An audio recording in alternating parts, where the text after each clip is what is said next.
I found out my parents weren't coming to my wedding 3 days before the ceremony. Not through a phone call or even a text, but through a Facebook comment where my mother replied to a distant aunt, "We won't be attending. It's really just a trivial event for someone bottom like her."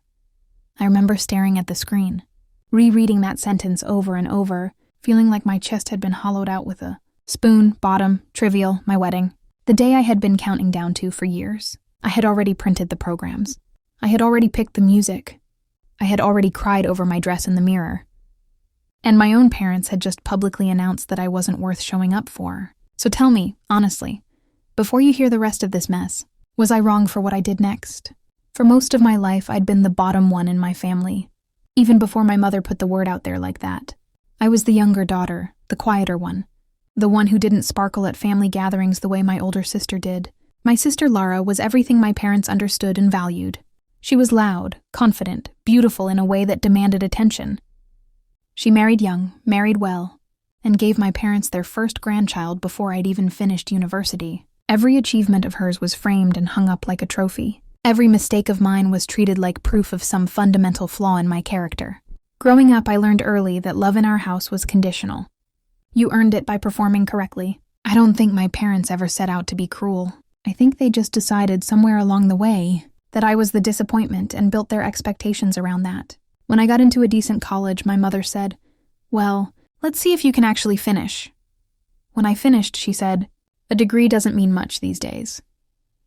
When I got a stable job, my father asked why I hadn't aimed higher. Lara could do no wrong.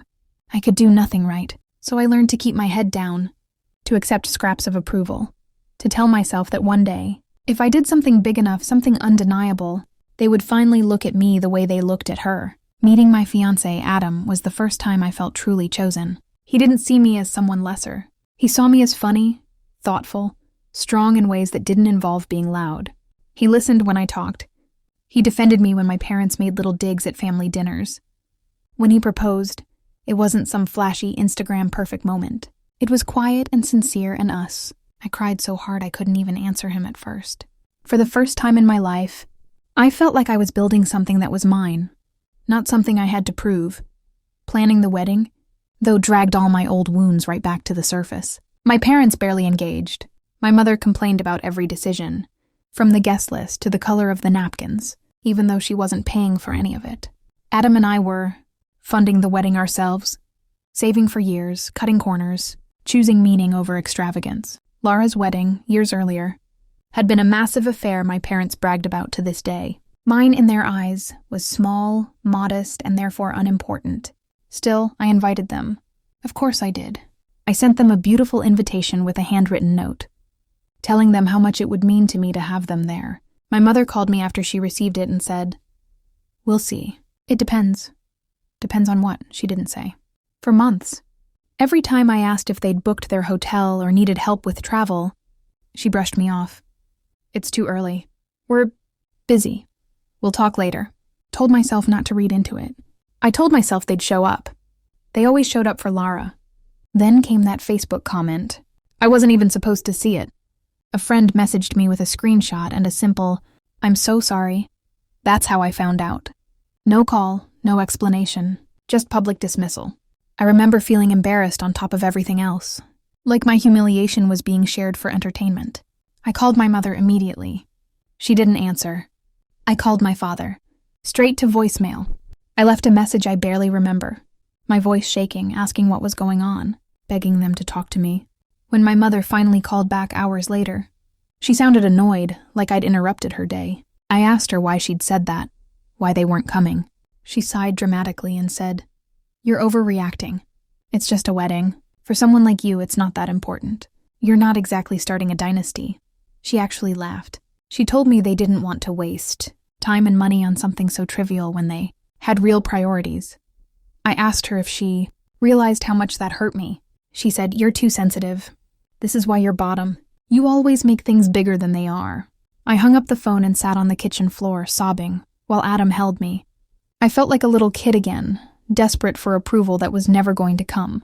Part of me wanted to cancel everything, crawl into a hole, disappear. Another part of me was furious. For once, the anger outweighed the sadness. I thought about all the times I'd swallowed their insults, all the times I'd defended them to friends who told me they were toxic. I realized that if I let this slide, if I let them skip my wedding without consequence, I was telling them it was okay to treat me this way forever. So that's the situation I was in, sitting on my kitchen floor 3 days before my wedding, feeling humiliated and heartbroken. Before I tell you what happened next, I want you to pause for a second and ask yourself what you would have done in my shoes. Would you have begged them to come anyway? Would you have cut them off completely? Or would you have done what I did? The next morning, after a night of barely sleeping, I made a decision that felt terrifying and freeing, all at once. I stopped trying to reach out to my parents. Instead, I opened my laptop and wrote a long post. I didn't name names. I didn't insult anyone. I simply told the truth. I wrote about how excited I was to get married, how much the day meant to me, and how deeply hurt I was that some people who were supposed to love me had decided my wedding was trivial and not worth attending. I wrote about growing up feeling lesser, about finally finding someone who saw my worth. I ended it by saying that despite the pain, I was choosing to celebrate love with the people who actually showed up for me. I hesitated before posting it. Part of me worried I was being dramatic, that I'd been taught to believe I was always dramatic. But then I remembered my mother's laughter on the phone. I hit post. The response was immediate and overwhelming. Friends, coworkers, extended family members I barely spoke to flooded the comments with support. People shared their own stories of being sidelined by family. A few relatives messaged me privately, shocked, asking if it was about my parents. I didn't confirm or deny. I didn't have to. The truth had a way of making itself clear. Within hours, the post had been shared dozens of times. It was no longer just my quiet pain. It was visible. That afternoon, my father finally called. He was furious. He accused me of airing private family business, of embarrassing them. He said my mother was beside herself. I asked him why he was more upset about a Facebook post than about missing his daughter's wedding. He didn't have an answer. He just kept saying I'd gone too far. I told him calmly that I hadn't said anything that wasn't true.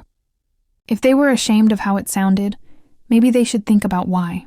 The wedding day came, and despite everything, it was beautiful. I won't lie and say I didn't feel a pang when I looked out at the audience and saw empty seats, where my parents should have been. But that pain was softened by the love that filled the room.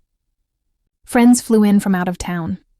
Adam's parents treated me like their own daughter, hugging me, telling me how proud they were. When I walked down the aisle, I didn't feel like the bottom one anymore. I felt chosen. I felt enough. At the reception, something unexpected happened. My aunt, my mother's sister, stood up during the speeches. She looked nervous but determined.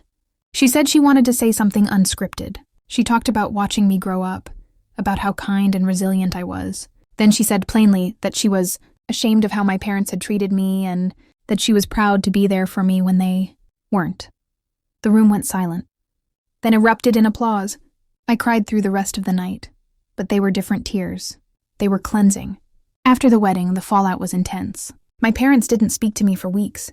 When they finally did, it was to demand that I apologize publicly for the post. They said I'd damaged their reputation. I told them I wasn't sorry for telling my truth. I told them I was open to having a relationship if they could acknowledge the hurt they'd caused and treat me with respect. They called me ungrateful. They said Adam had turned me against them. For the first time, I didn't back down. I told them I was done accepting scraps. Months passed.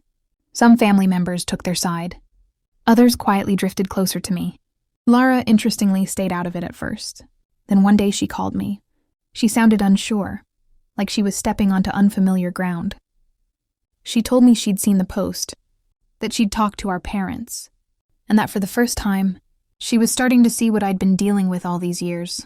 She didn't fully apologize, but she acknowledged that I'd been treated unfairly.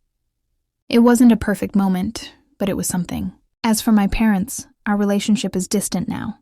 They never apologized. They never admitted they were wrong. But something shifted. They know now that I won't quietly accept being called trivial or bottom. They know the world is watching, that I'm not ashamed of my story anymore, and strangely, that knowledge feels like a kind of peace. Looking back, I sometimes wonder what would have happened if I'd stayed silent, if I'd let them skip my wedding without saying a word. I think I would have carried that silence like a weight for the rest of my life. Speaking up didn't fix everything. It didn't magically turn my parents into different people, but it fixed something in me. It taught me that my worth isn't determined by their approval, that love isn't proven by showing up only when it's convenient. So that's my story. That's what happened when my parents decided my wedding was trivial and I decided I wasn't. If you were on my side, if you think I did the right thing by standing up for myself, go ahead and like this video. Subscribe for more stories like this because trust me, there are so many people out there who need to hear that they're not alone. And please share your final thoughts on this whole mess in the comments section. I read them all. I'll see you all in the next story.